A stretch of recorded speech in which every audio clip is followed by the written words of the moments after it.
সবাই এক ডুক করে খাবি, কেউ একটু বেশি খাবি না। ঠিক আছে ঠিক আছে।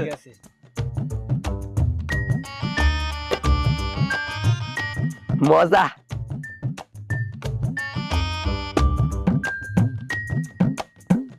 নে এই এটা ভিতরে কি জানি লড়তা আছে, দেখ দেখ।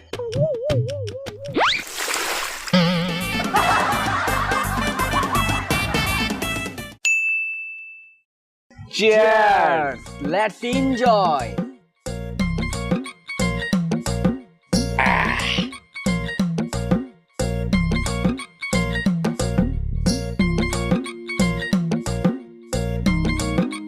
এই বন্ধু, এই রে সবগুলো তো মাল খা টয়ে আছে।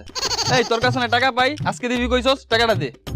হ্যাঁ আরে বন্ধু, আমি তখন মাল খেয়েছি, মাল খেয়ে চাঁদের দেশে চলে গিয়েছি। আমি চাঁদের দেশ থেকে ফিরে এসে তোর টাকাটা দিব।